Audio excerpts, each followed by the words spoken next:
कहानी की शुरुआत में हम साइबेरिया की एक जेल को देखते हैं जहां ढेर सारे जर्मन सोल्जर्स को लाइन से खड़ा कर दिया गया था। दरअसल वर्ल्ड वॉर 2 के खत्म होने के बाद रशिया ने बहुत से जर्मन सोल्जर्स को कैदी बना लिया था और उनसे कोयले की खानों में दिन रात काम करवाने लगे। हालांकि इस जेल की सिक्योरिटी काफी कम थी, लेकिन इसके बावजूद भी कोई इस जेल से भागने की कोशिश नहीं करता था, क्योंकि इस जेल के चारों तरफ बर्फ ही बर्फ थी और ये जेल किसी भी इंसानी बस्ती से पूरे 14,000 किलोमीटर दूर थी। इसलिए अगर कोई कैदी इस जेल से भाग भी गया तो साइबेरिया की जमा देने वाली सर्दी में उसकी मौत पक्की थी। ये जेल चारों तरफ हजारों किलोमीटर दूर फैली हुई बर्फ के बीच में बनाई गई थी, इसीलिए कोई भी कैदी यहाँ से भागने का सोच भी नहीं सकता था। लेकिन इन कैदियों में एक कैदी ऐसा भी था जो बहुत ही शार्प माइंड था और वो इस जेल से भागकर अपनी बीवी और बेटी के पास जाना चाहता था। इस कैदी का नाम क्लेमन फॉयरल था, जिसे इस जेल में पूरे 25 साल की सजा काटनी थी और क्लेमन ऐसा बिल्कुल भी नहीं चाहता था कि उसकी आधी जिंदगी इसी जेल में बीत जाए। क्लेमन किसी भी हालत में इस जेल से भागना चाहता था। लकीली एक दिन क्लेमन को भागने का मौका मिल गया और वो एक कोयला ले जाने वाली मालगाड़ी में बैठकर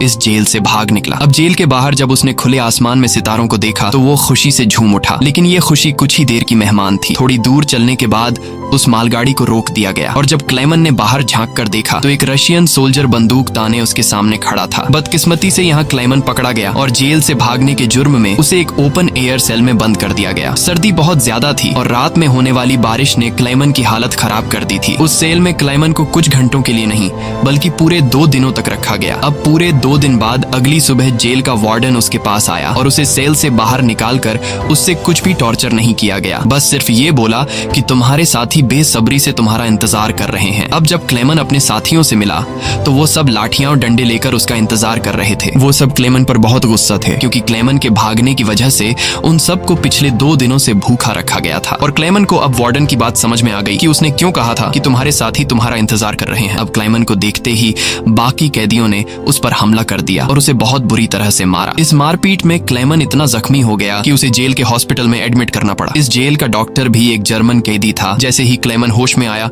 उसने डॉक्टर से कहा कि मैं एक बार फिर से जेल से भागना चाहता हूं और मुझे आपकी मदद चाहिए। डॉक्टर क्लेमन की बहादुरी देखकर हैरान रह गया कि ये इतना सब कुछ झेलने के बाद भी हार मानने को तैयार नहीं। डॉक्टर ने उसे समझाया कि इस जेल से जिंदा भाग पाना नामुमकिन है और अगर तुम यहाँ से भाग भी गए तो बाहर की जमा देने वाली सर्दी में मर जाओगे। लेकिन हकीकत ये भी है कि अगर तुम यहाँ से नहीं भागे तब भी तुम्हारी मौत पक्की है, क्योंकि जिन कोयले की खानों में तुम काम करते हो वहाँ कार्बन की मात्रा बहुत ज्यादा है जो हवा के जरिए तुम्हारे शरीर में जाता है और उससे कैंसर जैसी खतरनाक बीमारियां होती हैं। इसलिए डॉक्टर ने क्लेमन से कहा कि तुम्हें एक आखिरी बार इस जेल से भागने की कोशिश जरूर करनी चाहिए। उसके बाद डॉक्टर ने अपने सारे गर्म कपड़े, जूते और जरूरत का सारा सामान निकालकर क्लेमन को दे दिया और उसे ये भी बताया कि रशियन सोल्जर्स अपना खाना रेलवे लाइंस के पास छुपा कर रखते हैं। इसके साथ ही उसने क्लेमन को एक बंदूक भी दी ताकि वो अपनी हिफाजत कर सके। दरअसल डॉक्टर ने ये सारा सामान इसलिए पहले से इकट्ठा किया हुआ था क्योंकि वह खुद भी इस जेल से भागना चाहता था, मगर एक हफ्ते पहले उसे पता चला कि वह कैंसर का मरीज है और उसके पास 1 महीने से ज्यादा वक्त नहीं है। अब उसने क्लेमन को एक लंच बॉक्स दिया और कहा कि अगर तुम जिंदा बच गए तो मेरी फैमिली तक ये लंच बॉक्स पहुंचा देना और कहना कि मैं इस दुनिया में अब नहीं रहा। यहाँ एक बार फिर से रात के अंधेरे में क्लेमन दोबारा भाग निकला और इस बार उसने मालगाड़ी की बजाय पैदल चलने का फैसला किया। वो पूरी रात पैदल चलने के बाद सुबह भी चलता रहता है, क्योंकि उसे डर रहता है कि कहीं रशियन सोल्जर उसे पकड़ न लें। अब जब सुबह वार्डन को पता चला कि क्लेमन जेल से फरार हो चुका है तो वो सीधा डॉक्टर से पूछताछ करने उसके कमरे में पहुंचा। लेकिन उसके पहुंचने से पहले ही डॉक्टर ने अपनी जान ले ली थी, क्योंकि उसे पता था कि क्लेमन के भागने की खबर सुनने के बाद वार्डन मुझे बहुत तड़पा तड़पा कर मारेगा। इसके बाद वार्डन ने कई रशिया सिपाहियों को क्लेमन की तलाश में भेजा और उसे जिंदा पकड़कर वापस लाने का हुक्म दिया। लेकिन कई दिनों की तलाश के बाद भी उसे क्लेमन का कोई पता न चल सका। क्लेमन की खुशकिस्मती ये थी कि बर्फबारी स्टार्ट होने की वजह से उसके पैरों के निशान मिटते जा रहे थे, जिससे क्लेमन को ढूंढना मुश्किल पड़ रहा था। अब सबको लगने लगा कि क्लेमन इस सर्दी में जमकर मर चुका होगा, मगर वार्डन मानने को तैयार नहीं था, क्योंकि वार्डन जानता था कि क्लेमन बहुत स्ट्रॉन्ग है और वो इतनी आसानी से हार नहीं मानेगा। इसलिए उसने तलाश जारी रखने का हुक्म दिया। वहीं दूसरी तरफ हम क्लेमन को देखते हैं जो पूरे जोश के साथ बर्फीले तूफान को पार करते हुए आगे बढ़ रहा था। जेल से भागने के 9 दिन बाद उसे अचानक कुत्तों के भौंकने की आवाज सुनाई दी और जैसे ही वो पीछे मुड़ा उसने एक स्लेज को अपनी तरफ आते देखा। उससे पहले कि वो भागता वो स्लेज उसके पास आ गई और उस पर चढ़ती हुई आगे निकल गई। तभी क्लेमन की आंख खुल गई और उसे पता चला कि वो सिर्फ सपना देख रहा था। दरअसल क्लेमन पिछले 9 दिनों से पैदल चल रहा था और अब उसका खाना भी खत्म हो चुका था। भूख और थकान की वजह से उसका आगे बढ़ना मुश्किल हो गया था, लेकिन इसके बावजूद क्लेमन ने हार नहीं मानी और जैसे तैसे चलता रहा। कुछ दिनों के बाद उसका जिस्म भी जवाब दे गया और वो भूख से बेहोश हो गया। अब कुछ घंटों बाद जब उसे होश आया, उसने अपने आसपास एक अजीब सी आवाज सुनी। तभी उसने एक सील को देखा और ये देखते ही उसकी आंखें चमक उठी। उसने फौरन अपनी बंदूक निकाली और पूरी ताकत के साथ निशाना लगाने की कोशिश की, लेकिन थकान और कमजोरी की वजह से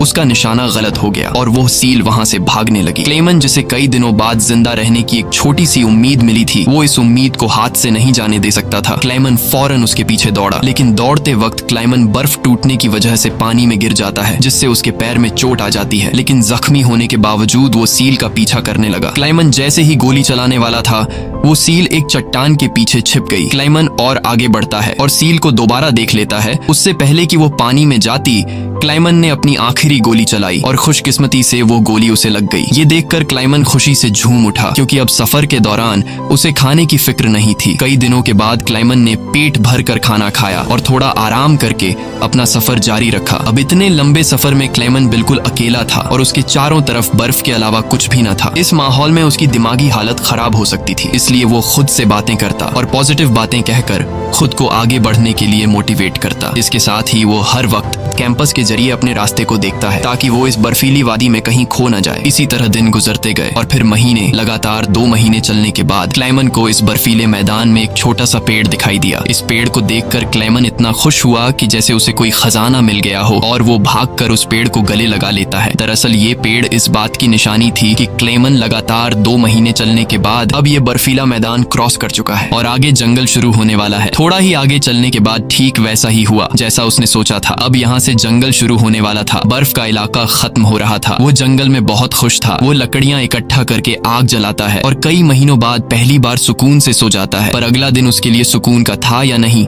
ये कोई नहीं जानता। दूसरी तरफ हम वार्डन को देखते हैं, जो अब भी क्लेमन की तलाश में था और उसने अपनी सर्च पार्टी को हुक्म दिया कि वो 500 किलोमीटर के दायरे में क्लेमन की तलाश करें। वहीं क्लेमन एक जंगल से होता हुआ आगे बढ़ रहा था कि अचानक वहां एक बर्फीला तूफान आ गया। ये तूफान इतना तेज था कि बड़े बड़े पेड़ भी जमीन से उखड़कर गिरने लगे। क्लेमन जैसे ही आगे बढ़ने की कोशिश करता है, एक बड़ा सा पेड़ सीधा उस पर गिर जाता है। क्लेमन की किस्मत अच्छी थी कि शाम में 2 आदमी यहाँ से गुजरे जो सोने की तलाश में थे। उन्होंने क्लेमन को देख लिया और वक्त पर उसकी जान बचा ली। उसके बाद ये तीनों एक साथ आगे बढ़े और कई दिनों के सफर के बाद बर्फीले मैदान से बाहर निकल आए। रास्ते में उन्हें एक दरिया मिला, जिसे पार करने के लिए उन्होंने लकड़ी की एक कश्ती बनाई। दरिया पार करते वक्त वह आपस में बातें करने लगे और एक दूसरे को बचपन के किस्से सुनाने लगे। लेकिन इसी बीच दरिया का बहाव तेज हो गया और कश्ती काबू से बाहर होने लगी। ऐसे में एक साथी का तवाजुन बिगड़ गया और वह सीधा पानी में जा गिरा।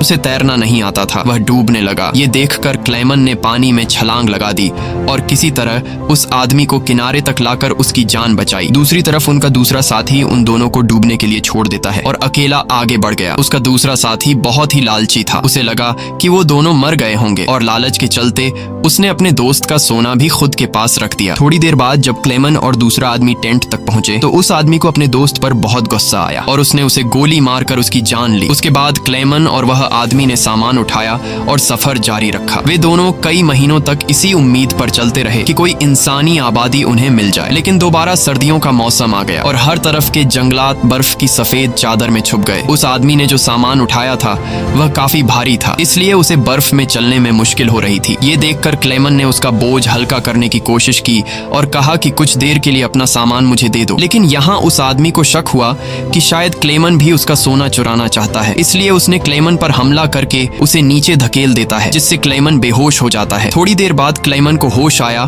तो उसने देखा कि भेड़ियों का एक झुंड उसकी तरफ आ रहा है।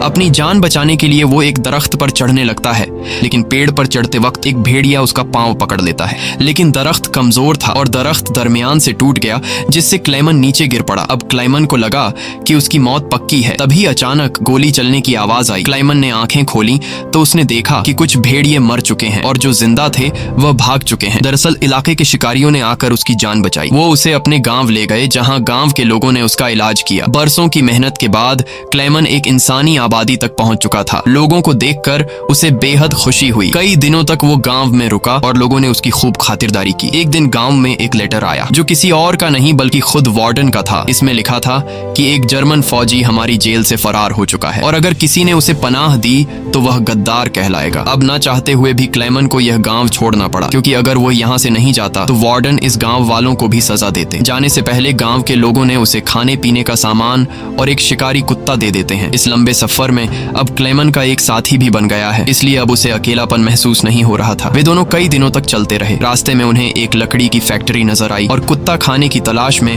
उसकी तरफ दौड़ा। अब क्लेमन अपने कुत्ते को बचाने के लिए मिल के अंदर गया। वहां वर्करों ने क्लेमन को पहचान लिया और उसे मालिक के पास ले गए। वहां जाकर क्लेमन ने मालिक को अपनी पूरी कहानी सुनाई, जिससे सबको क्लेमन पर तरस आया। उन्होंने उसे खाना खिलाया और जर्मनी जाने वाली ट्रेन में बिठा दिया। क्लेमन खुश था कि वह जल्द अपने घर पहुंच जाएगा, लेकिन वो नहीं जानता था कि मिल के मालिक ने उसकी खबर वार्डन को दे दी है। अब वार्डन अपने सिपाहियों के साथ स्टेशन पर उसका इंतजार कर रहा था, लेकिन स्टेशन पहुंचने से पहले क्लेमन ने दूर से रशियन सोल्जर्स को देख लिया और मौका मिलते ही ट्रेन से कूदकर भाग निकला। मगर बदकिस्मती से रशियन सिपाहियों ने उसे देख लिया और उसका पीछा करने लगे। क्लेमन ने जल्दी से पटरियां पार की, लेकिन अचानक न जाने वार्डन कहां से सामने आ गया। ये देखकर क्लेमन का दिल घबरा गया, क्योंकि अब उसे लगा कि उसकी बरसों की मेहनत जाया हो गई। अब इससे पहले कि वार्डन उसे गिरफ्तार करता, क्लेमन के कुत्ते ने वार्डन पर हमला करके उसे काट लिया और यूं एक बार फिर से क्लेमन को भागने का मौका मिल गया और वह पूरी जान लगाकर यहाँ से भागने लगा। लेकिन तभी उसे गोली चलने की आवाज आई और जब उसने पीछे मुड़कर देखा तो उसने अपने कुत्ते को मरा हुआ देखा। ये देखकर क्लेमन को काफी दुख हुआ, लेकिन इसके बावजूद भी वो रुका नहीं और अपनी पूरी ताकत से आगे बढ़ता रहा। उसके बाद वो पुल के ऊपर चढ़ा और नीचे से गुजर रही ट्रेन के ऊपर कूदकर वहां से भाग निकला और कुछ इस तरह से वो वार्डन के हाथों से फिर बच निकला। अब ऐसे ही दिन गुजरते गए और क्लेमन आहिस्ता आहिस्ता इस सफर में आगे बढ़ता रहा। देखते ही देखते साल 1952 आ गया और अब क्लेमन को जेल से भागे हुए पूरे 7 साल हो चुके थे। वो उस वक्त सेंट्रल एशिया में था और एक गांव के मेले में इधर उधर भटक रहा था। उस मेले में उसने खाने पीने की अलग अलग चीजें देखी। खाने को तो उसका मन कर रहा था, लेकिन उसके पास पैसे नहीं थे, इसलिए वो दिल पर पत्थर रखकर आगे बढ़ गया। तभी उसकी नजर 2 लड़कियों पर पड़ी जो मेले में पैनकेक्स बेच रही थी। क्लेमन ये पैनकेक तो खाना चाहता था, लेकिन उस बेचारे की जेब में 1 पाई तक नहीं थी, इसलिए वो मायूस होकर आगे चलने लगा। पर तभी उनमें से एक लड़की को उस पर तरस आ गया और उसने पैनकेक का एक हिस्सा तोड़कर क्लेमन को दे दिया। पहले तो क्लेमन को थोड़ा अजीब लगा, फिर उसने लड़कियों का शुक्रिया अदा करते हुए वो पैनकेक खा लिया। अब इस मेले में एक ज्यूइश आदमी भी था जिसने ये सब कुछ देख लिया था। उसके बाद क्लेमन एक चर्च में गया और ये आदमी भी उसका पीछा करते हुए चर्च में आ पहुंचा। दरअसल ये आदमी भी किसी जमाने में एक कैदी हुआ करता था, इसलिए उसने क्लेमन को पुलिस के हवाले नहीं किया और उसकी मदद करने की कोशिश की। उसके बाद वो क्लेमन को लेकर अपने घर गया, जहां क्लेमन ने कई साल बाद शेव की और अपने पुराने हुलिये में वापस आया। फिर उस आदमी ने क्लेमन को एक नया पासपोर्ट दिया ताकि वो रशिया के बॉर्डर को क्रॉस करके जर्मनी पहुंच सके। क्लेमन उस आदमी से बहुत खुश हुआ। जाने से पहले क्लेमन ने उसका शुक्रिया अदा किया और रशिया और जर्मनी की बॉर्डर की तरफ निकल पड़ा। कुछ हफ्ते बाद क्लेमन रशिया के बॉर्डर तक पहुंच गया और वहां मौजूद रशियन सिपाही को अपना पासपोर्ट दिखाया। यहाँ क्लेमन को यह डर था कि कहीं वो सिपाही उसे पहचान न ले या उसका जाली पासपोर्ट पकड़ा न जाए, लेकिन खुशकिस्मती से ऐसा कुछ नहीं हुआ और सिपाही ने क्लेमन को बॉर्डर पार करने की इजाजत दे दी। अब ये देखकर क्लेमन को इतनी खुशी हुई कि वो चाहकर भी अपनी हंसी नहीं रोक पाया। अब फाइनली वो उस पुल पर आ गया, जिसे पार करते ही वो अपने मुल्क जर्मनी में पहुंच जाएगा। पर जैसे ही वो आधे रास्ते तक पहुंचा, उसकी आंखों पर एक तेज रोशनी पड़ी और जब उसने आंखें खोली तो उसने वार्डन को अपने सामने पाया। अब जब क्लेमन ने पीछे मुड़कर देखा तो वो अभी भी रशिया की जमीन पर था और इसका मतलब ये था कि वार्डन अब भी उसे गिरफ्तार कर सकता है। अब यहाँ क्लेमन का दिल टूट गया, क्योंकि उसके इतने सालों की मेहनत अब मिट्टी में मिलने वाली थी। लेकिन तभी कुछ ऐसा हुआ जिसकी उम्मीद खुद क्लेमन को भी नहीं थी। यहाँ वार्डन ने उसका रास्ता छोड़ दिया और उसे आगे जाने की इजाजत दे दी। अब पहले तो क्लेमन को यकीन नहीं हुआ, पर फिर भी वो हिम्मत करके आगे बढ़ा। दरअसल वार्डन क्लेमन के जिंदा रहने के जज्बे और उसकी बहादुरी को देखकर उससे काफी इंस्पायर हुआ, इसलिए उसने क्लेमन को गिरफ्तार नहीं किया और उसे अपने मुल्क वापस जाने दिया। और तभी वार्डन उससे ये कहता है, ये लड़ाई बस 2 सोल्जर्स के बीच थी, एक मैं और एक तुम, और इसे तुम जीत गए। जाओ अपनी जिंदगी जी लो।